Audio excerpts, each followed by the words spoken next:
अरे काळजी करू नकोस, सगळं काही नीट आहे, मी निघते. ती म्हणाली, अगं इतक्या इतक्या रात्रीची तू एकटी कुठे जातेस? मी पण येते. तो म्हणाला, अरे तुझी तब्येत आधीच खराब आहे, त्यात गार वारं लागलं तर अजून परत आजारी पडशील. आणि तसं पण तू इथे थांब, हवं तर मी त्या काकांना घेऊन जाते. तेवढ्यात ते वयस्कर नोकर जे आधी फार्म हाऊसवरती काम करायचे ते किचनमधून बाहेर आले. काय झालं मालकीनबाई, कुठे जायचंय का? त्यांनी विचारलं. हो, आपल्याला भुकुमच्या फार्म हाऊसवर जायचंय, तुम्ही माझ्याबरोबर येताल का? तिने विचारलं. अहो विचारताय काय, चला मी येतो की. सागर तू आराम कर आणि गोळ्या वेळेवर घे, ठीक आहे? राज एकटाच आहेस तू.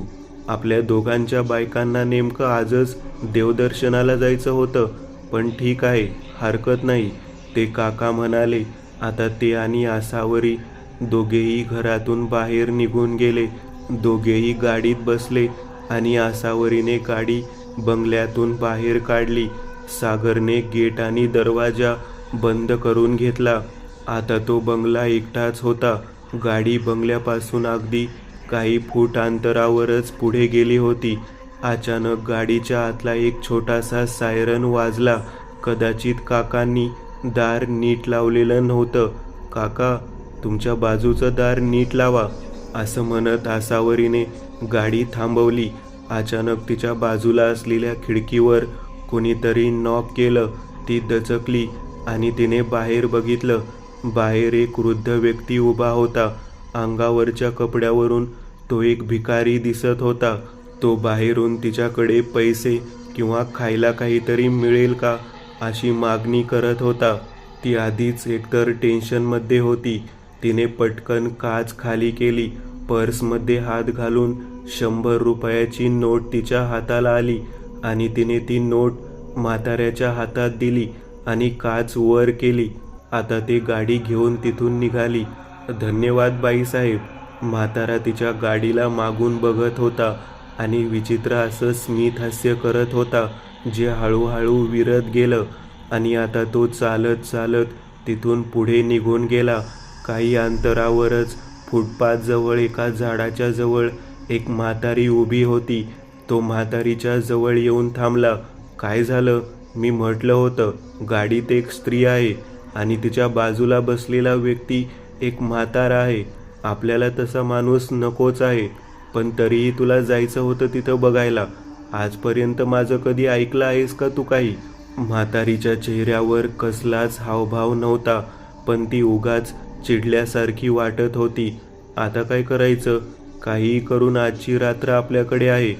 उद्या दिवसाढवळ्या एखाद्या व्यक्तीला बेपत्ता करणं सोपं नसेल. मी तर म्हणतो शक्यच नसेल. काहीतरी आज करावंच लागेल. म्हातारा तिच्याकडे बघून म्हणाला, बघू, हाच एरिया जरा सामसूम वाटतोय. इथेच आपल्याला हवा असलेला माणूस मिळेल. तसं पण आता रात्रीची पोलिसांच्या तैनातीत वाढ झाली आहे. आपल्याला तसा माणूस मिळणे शक्य नाहीये. म्हातारी म्हणाली, थांब, आपण इथेच थांबू. रात्र अजून सरायची आहे, समजलं का? म्हातारा तिला म्हणाला. दोघे आता त्याच मोठ्या वडाच्या झाडाच्या आडोशाला उभे होते. जवळजवळ 15-20 मिनिटे होऊन गेली. घड्याळाचा काटा आता 12-12:15च्या वर जाऊन पोहोचला होता आणि तितक्यात काही अंतरावर दिसणाऱ्या एका बंगल्याच्या आतमधला लाईट सुरू झाला. त्या एरियातलं प्रत्येक घर, प्रत्येक बंगला शांत निद्रेत असताना अचानक या बंगल्याची लागलेली लाईट त्याचं लक्ष तिथे वेधून घेऊ लागली. त्या दोघांनी त्या दिशेला बघितलं. बाल्कनीची मोठी लाईट लागली होती. एक तरुण बाल्कनीत येऊन उभा राहिला होता. म्हाताऱ्याने आता तिचा हात धरला आणि दोघेही त्याच फुटपाथच्या आडोशाने हळूहळू चालत त्या बंगल्याच्या संरक्षक भिंतीजवळ येऊन पोहोचले. बाल्कनी पहिल्या मजल्यावरच होती. तो मोबाईलवर कोणाशी तरी बोलत होता. नेटवर्कचा इश्यू होता, त्यामुळे त्याला जरा जोरात बोलावं लागत होतं. अगं मी विचारतोय तुला की तुम्ही किती वाजता निघणार आहात? उद्या किती वाजेपर्यंत इथे पोहोचाल? इथे परिस्थिती खराब झाली आहे. दादाची तब्येत खराब झाली आहे. वहिनी आणि काका आत्ताच इथून निघालेत आणि फार्म हाऊसकडे गेलेत. मलाही जायचं होतं, पण बंगल्यात कोणीही नाही. घर असं एकटं सोडून कसं जायचं, म्हणून मी थांबलो. तुम्ही किती वाजेपर्यंत इथे पोहोचाल? मी तेच विचारायला फोन केला होता. हॅलो, ऐकू येते का माझा आवाज? सागरने बायकोला फोन केला होता आणि तो तिलाच विचारत होता. ठीक आहे, समजलं. 5:30ला तुम्ही पुणे स्टेशनवर याल. तिथून रिक्षा करून लगेच बंगल्यावरती या. फार वेळ लागणार नाही. मी लगेचच इथून बाईकवर भुकुमच्या फार्म हाऊसवर जायला निघतो. नक्की काय झालंय कळत नाहीये. दादाची खूप काळजी वाटते मला. सागर बोलत होता. त्याचं प्रत्येक वाक्य म्हातारीच्या कानावर पडत होतं, कारण शांतताच तेवढी होती आणि त्यात त्याचा आवाजही थोडा मोठा होता. अगं, माझी काळजी करू नकोस. मी आता एकदम ठणठणीत आहे. थोडासा ताप आला होता. व्हायरल इन्फेक्शन झालं होतं. काळजी करू नकोस. तुम्ही उतरलात की मला फोन करा, म्हणजे तसं आवरायला मी सुरुवात करीन. म्हातारीने एकमेकांकडे बघितलं. त्यांच्या चेहऱ्यावर एक विकृत स्मितहास्य उमटलं. म्हातारीला तिथेच उभं राहायला सांगितलं आणि आता तो सागरचं बोलणं संपून पुन्हा बंगल्यात जाण्याची वाट बघू लागला. काही वेळातच सागरचं बोलणं संपलं. बाल्कनीतला लाईट त्याने बंद केला आणि तो बंगल्याच्या आत गेला. म्हातारा आता हळूच पावलं टाकत बंगल्याच्या गेटजवळ आला. गेटला नुसतीच कडी लावलेली होती. ती कडी त्याने अलगदपणे उघडली आणि तो चालत आता बंगल्याच्या दाराशी आला. हाताने इशारा करत त्याने आता म्हातारीला देखील हळूच गेटमधून आत यायला सांगितलं.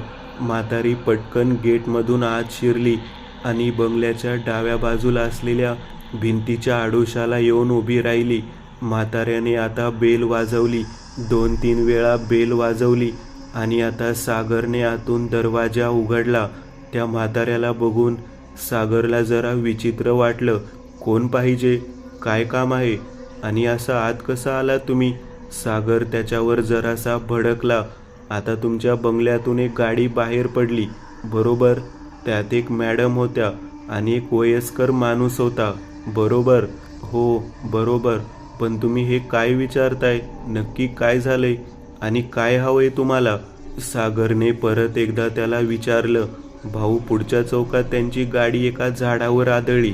मी आता इथूनच बंगल्याच्या समोरूनच गेलो होतो, तेव्हा मी ती गाडी इथूनच बाहेर येताना बघितली होती. पूर्ण एरिया सामसूम झालाय. आजूबाजूला कोणीच नव्हतं, म्हणून मी कसाबसा तुम्हाला सांगायला आलोय. चला लवकर, त्यांची मदत करायला हवी. दोघे बेशुद्ध पडलेत, रक्तबंबाळ झालेत. म्हाताऱ्याची ही वाक्ये त्याच्या कानावर पडली आणि सागरच्या पायाखालची जमीन सरकली. त्याला काय करावं ते कळत नव्हतं. अहो, काय सांगताय काय हे? चला पटकन. सागरने आता हातात मोबाईल घेतला आणि तो दरवाजातून बाहेर आला. त्याने बंगल्याचं दार लॉक केलं. गेट मात्र नुसतं लोटलेलं आणि आता तो तसाच तिथून निघाला. म्हातारा त्याच्या बरोबरच होता. सागर आणि म्हातारा दोघेही घाईघाईने आता तिथून पुढे चालत होते आणि म्हातारी अतिशय दबक्या पावलाने त्या दोघांच्याही मागे त्यांचा पाठलाग करत होती. पण याची खबर सागरला बिलकुल नव्हती. याची खबर फक्त म्हाताऱ्याला होती. ते आता त्या रस्त्याने थोडेसे पुढे आले. प्रभात रोडचा तो रस्ता म्हणजे फार काही मोठा मुख्य रस्ता नव्हता. बंगल्याच्या मधून जाणारा तो निमुळता रस्ता होता. एका वेळी 2 कार सहज जाऊ शकतील एवढीच त्या रस्त्याची रुंदी होती. आजूबाजूचे सगळे बंगले अगदी शांत निजलेले होते. अहो, कुठं झाला ॲक्सिडेंट? काही अंतर पुढे आल्यावर सागरने म्हाताऱ्याला विचारलं. ती पांढरी गाडी दिसते का? त्या गाडीच्या पुढे गेल्यावर थोडंसं वळण आहे, तिथे ॲक्सिडेंट झालाय, म्हातारा म्हणाला. सागरने आता चालायचा वेग वाढवला. म्हातारा देखील त्याच्याबरोबर त्याच वेगाने चालत होता आणि म्हातारी अतिशय चोर पावलांनी त्या दोघांच्या मागे मागे येत होती. आता ते दोघेही त्या पांढऱ्या गाडीच्या जवळ येऊन पोहोचले. सागर त्या गाडीच्या बाजूने जात होता आणि तितक्यात म्हातारीने पटकन मागून येत त्याच्या डोक्यावर एका लाकडी काठीने एक प्रहार केला. त्याच्या डोक्यावर तो प्रहार होताच त्याच्या डोळ्यासमोर अंधारी आली. काही कळायच्या आत तो जमिनीवर पडला. त्या गाडीचं दार सरकवत म्हाताऱ्याने आता सागरचं बेशुद्ध पडलेलं शरीर त्या गाडीमध्ये टाकलं. म्हातारी दुसऱ्या बाजूने येऊन गाडीत बसली आणि म्हातारा देखील आता गाडीत बसला. चला पटकन इथून, आपल्याला जे हवं होतं ते मिळालं. म्हाताऱ्याने ड्रायव्हिंग सीटवर बसलेल्या व्यक्तीच्या दिशेला बघत आवाज दिला. ड्रायव्हिंग सीटवर बसलेल्या त्या स्त्रीने मागे वळत म्हाताऱ्याकडे बघितलं आणि विकृत असं स्मित हास्य केलं. ती स्त्री म्हणजे दुसरी तिसरी कोणी नसून शर्मिला होती. म्हातारी आणि म्हातारा सागरच्या बेशुद्ध झालेल्या चेहऱ्याकडे बघत होते.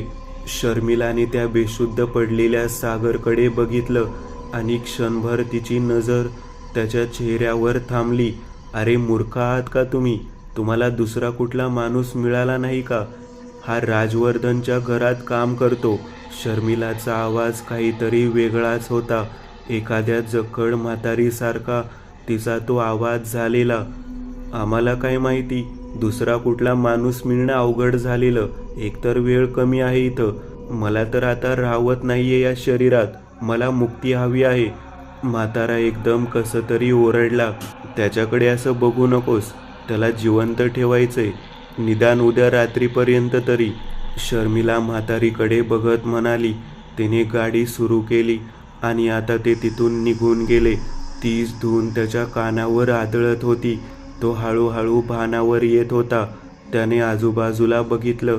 वर्दळीचा तो बाजीराव रोडचा मार्ग. वेळ रात्री 8च्या आसपासची. पावसाची चिन्ह दिसत होती. तो नुकताच भानावर आला होता आणि त्याने आजूबाजूला नजर फिरवली होती. तो थक्क झाला. भिकाऱ्यांची एक रांग, ज्यात तो अगदी मध्यभागी होता. शनिवारचं ते मंदिर दिसत होतं. ट्रॅफिक सिग्नल आणि तिथं असलेली सर्व लोक आपापली कामं करत असताना नजर मात्र राजवर ठेवून होती. समोरच दिसणारे इमारतीतल्या दुकानातील दुकानदार, गिराईक, ट्रॅफिक सिग्नलवर उभे असलेले पोलीस आणि ट्रॅफिक सिग्नलला उभ्या असलेल्या गाड्यातील लोक, सगळ्यांच्या नजरा राजकडे होत्या. त्याच्या आजूबाजूला बसलेले ते भिकारी तीच धून एका सुरात हुंकारत होते. त्याला काय करावं ते कळत नव्हतं. नक्की तो इथे कसा आला त्याला काहीच आठवत नव्हतं. त्यांनी स्वतःच्या शरीराकडे बघितलं. मांडीला झालेली ती जखम, कुत्र्याच्या चावण्याने जी जखम त्याला तेव्हा झाली होती. हातावर तेच चर्मरोगाचे विचित्र असे पांढरे डाग पडले होते. त्याने डोक्यावरून हात फिरवला. डोक्याची केस जागोजागी गेलेली आणि ॲलोपेशियाचे पॅचेस त्याच्या हाताला जाणवत होते. अंगावर फाटलेले मळके कपडे होते. त्याला काहीच कळत नव्हतं. हे स्वप्न होतं की सत्य, यातील फरक त्याला जाणवत नव्हता. आणि अचानक त्याच्या खांद्यावर कोणीतरी हात ठेवला. दचकून त्याने मागे वळून पाहिलं. त्याच्या मागे थॉमस उभा होता.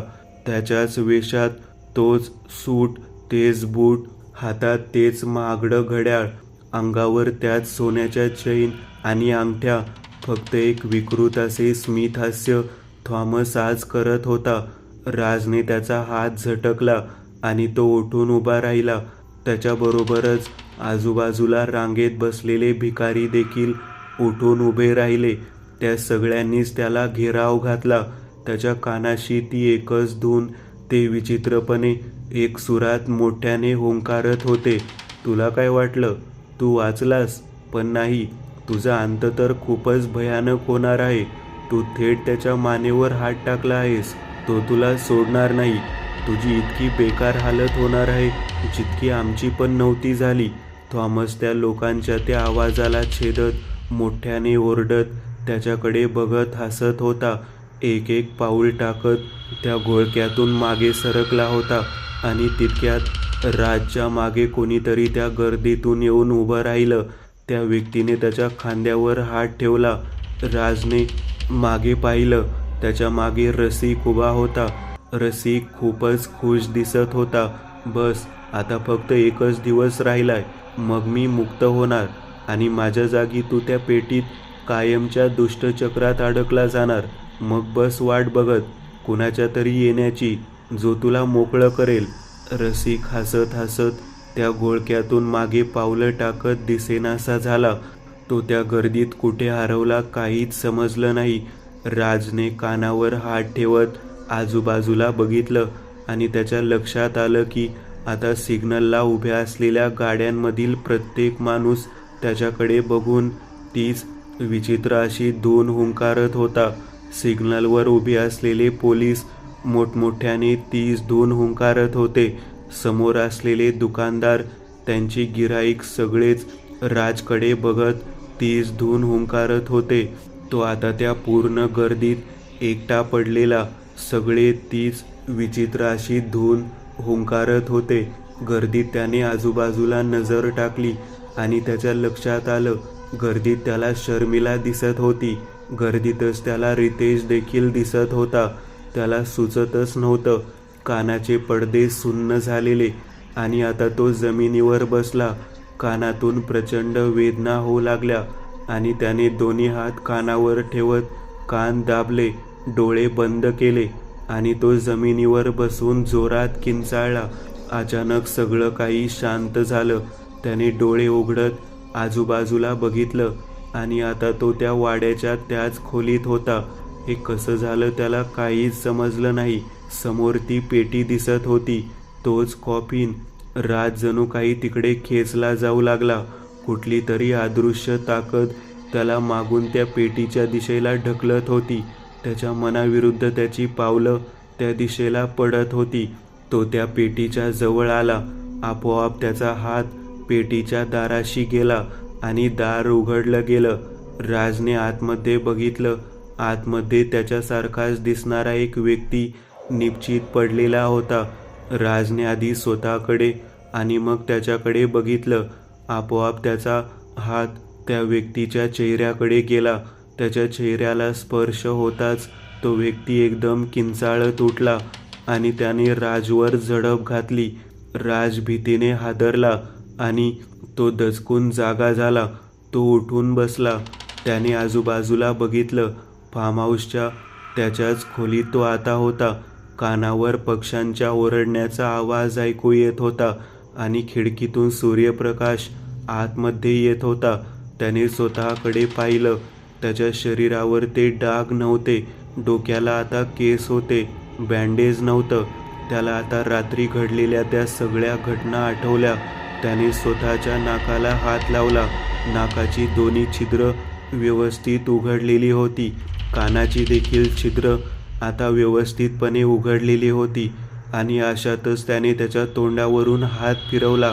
त्याच्या ओठाला हलक्या हलक्या जखमा झाल्या होत्या, पण त्याचं तोंड पूर्णपणे उघडलेलं होतं. तो चालत आरशासमोर आला आणि आरशात त्याने स्वतःला पाहिलं. ओठांच्या आजूबाजूला काही मोजक्या जखमा सोडल्या तर त्याचा चेहरा आता पुन्हा एकदा आधीसारखा झालेला. त्याच्या नाकाजवळ देखील जखमा झालेल्या. डोक्याला आता बँडेज नव्हतं. त्याची सगळी केस परत पूर्ववत झालेली. टेबलवर ठेवलेल्या मोबाईलवर त्याने आजची तारीख बघितली. आज 16 तारीख होती. 16 तारखेचे सकाळचे 7 वाजले होते. म्हणजे आता फक्त आजचा दिवस शिल्लक आहे. उद्याच्या रात्री जे काही होईल ते होईल. त्याला आता काल रात्री घडलेली प्रत्येक घटना आठवली. त्या मातीमध्ये खरंच एक चमत्कारिक गुण होता.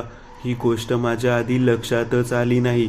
जी माती एखाद्या मृतदेहाला जिवंत करू शकते, ती माती काहीही करू शकते, हे मी कसं काय विसरलो. अमर पण म्हणालेला ती माती म्हणजेच सर्वस्व. तो आता खोलीतून बाहेर आला. पायऱ्या उतरून तो आता खाली हॉलमध्ये आला. केशव डोक्याला हात लावून सोफ्यावरच बसल्या बसल्या झोपलेला होता. आसावरी देखील समोर असलेल्या एका खुर्चीवर बसल्या बसल्या झोपली होती. किचनमधून भांड्यांचे आवाज ऐकू येत होते. विवेक आणि त्या जुन्या नोकराचं काहीतरी हळूहळू बोलणं चालू होतं. त्याच्या अगदी मागेच आता ती उभी राहिलेली. त्याने वळून तिच्याकडे बघितलं. तिच्या चेहऱ्यावर हास्य होतं. तो आसावरीच्या जवळ आणि तिच्या डोक्यावर त्याने हात ठेवला. ती दचकून उठली आणि तिने त्याच्याकडे बघितलं. क्षणभराचाही विलंब न करता तिने घट्टपणे त्याला मिठी मारली. नजरभर तिने त्याच्या चेहऱ्याकडे बघितलं. त्याच्या चेहऱ्यावरून ती हात फिरवू लागली. त्याची ती भयानक अवस्था तिने पाहिली होती आणि त्या अवस्थेतून तो आता परत एकदा आधीसारखा झालेला. ते तिच्यासाठी कुठल्या तरी चमत्कारपेक्षा कमी नव्हतं. कसं केलंस तू हे? तिने फक्त हा एकच प्रश्न केला. माहिती नाही, पण झालं. तुला तर आता सगळंच माहिती आहे. माझ्याकडे आता वेळ खूप कमी आहे. मला काही झालं तर? ते वाक्य तिने त्याला पूर्ण बोलूनच दिले नाही. त्याच्या ओठांवर तिने हात ठेवला. असं काही होणार नाही. तू या संकटातून सही सलामत बाहेर येशील. मला पूर्ण विश्वास आहे, ती म्हणाली. केशव झोपेतून जागा झाला होता. त्याने राजकडे बघितलं. तो राज जवळ आला आणि त्यानेही राजला मिठी मारली. खरंच सर, आधीपासून मला वाटायचं तुम्ही कोणी सामान्य माणूस नाही आहात. काहीतरी विलक्षण आहे तुमच्यात. मला आज परत एकदा त्याचा प्रत्यय आला. तुम्हाला एक चांगली बातमी द्यायची. आपल्या त्या 2 माणसांना नरबळीसाठी आवश्यक असलेला माणूस सापडलाय. आज पहाटेच त्याला इथे घेऊन आलेत. मला माहिती आहे हे अमानवी आहे, पण दुसरा काही ऑप्शन नाही. केशव म्हणाला. हो, असो. जे आपल्या हातून घडणं अनिवार्य आहे ते घडणारच. बरं, मला खूप भूक लागली आहे. विवेकला सांग काहीतरी खायला कर, राज म्हणाला. राज आता डायनिंग टेबल जवळ येऊन बसला होता. आसावरी त्याच्या बाजूलाच बसलेली. काही वेळातच विवेक चहा आणि नाश्ता घेऊन आला. राजने पोटभर नाश्ता केला. आता तो सिगरेट ओढत दारात उभा होता. आसावरी आता वरच्या खोलीत जाऊन झोपली होती, कारण ती रात्रभर जागी होती. केशव आंघोळीला गेला होता. राजला चहाची तलब झाली होती. फार्म हाऊसवर काम करणारा जुना नोकर हॉलमध्ये झाडू मारत होता. काय हे पोरगं कायम त्या मोबाईलमध्येच गुंतलेलं असतं. बंगल्याची साफसफाई देखील नीट करत नाही. म्हातारा हळूहळू आवाजात बोलत होता. काका हो, जाऊ द्या, करेल तो. बरं, एक काम करा माझ्यासाठी, 1 कप चहा आणा. राज त्याला म्हणाला. हो हो मालक, लगेच आणतो. असं म्हणून म्हाताऱ्याने झाडू खाली ठेवला आणि आता तो किचनमध्ये गेला. अरे विवेक, तो मोबाईल ठेव आता बाजूला. मालकांना चहा हवाय, लवकर चहा ठेव, म्हातारा विवेकला म्हणत होता. हो ठेवतो, विवेक म्हणाला. काय बघत असतोस तू सारखा मोबाईलवर? अहो काका, तुम्हाला नाही कळणार ते. इलेक्ट्रॉनिक वस्तू कशा दुरुस्त केल्या जातात, कशा रिस्टोर केल्या जातात ते पाहतोय, विवेक त्या म्हाताऱ्याला म्हणाला. तोपर्यंत त्यांनी चहा ठेवला. राजला त्याचं सगळं बोलणं ऐकू येत होतं, पण राज वेगळ्याच विचारात होता. काही वेळातच विवेक चहा घेऊन बाहेर आला. हातात मोबाईल तसाच होता. मोबाईलवर तो एक व्हिडिओ बघत होता. तो राजच्या जवळ आला. राजने त्याच्या हातातला चहा घेतला आणि चहा पिता पिता राजची नजर त्याच्या मोबाईलवर गेली. काय बघतोस रे? राजने विचारलं. जुन्या इलेक्ट्रॉनिक वस्तू रिस्टोर कशा केल्या जातात त्याचा हा व्हिडिओ बघत होतो. आता हेच बघा, या माणसाने 1977 सालचा रेडिओ परत एकदा कसा रिस्टोर केला आणि आता तो रेडिओ अगदी आधीसारखा नव्याहून नवा झालाय, विवेक त्याला सांगत होता. अचानक विवेकला काहीतरी लक्षात आलं.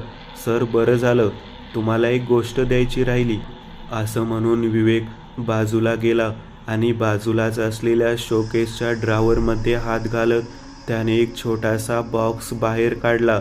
तो बॉक्स त्याने राजजवळ आणला. या बॉक्समध्ये काय आहे? राजने विचारलं. विवेकने बॉक्समध्ये हात घालून एक वस्तू बाहेर काढली आणि ती वस्तू बघून राज जरासा चक्रावून गेला. हा तुझ्याकडे कसा काय आला? तितक्यात केशव आतून बाहेर आला. अहो सर, मी सांगतो, गेल्या महिन्यातली गोष्ट असेल. तुम्ही कोमात होतात, पण गेल्या महिन्यात एके रात्री तुमच्यामध्ये चमत्कारिक असा बदल घडला होता. तुम्ही काही वेळासाठी उठून बसलेला होतात, पण नंतर तुम्ही परत एकदा बेशुद्ध पडला.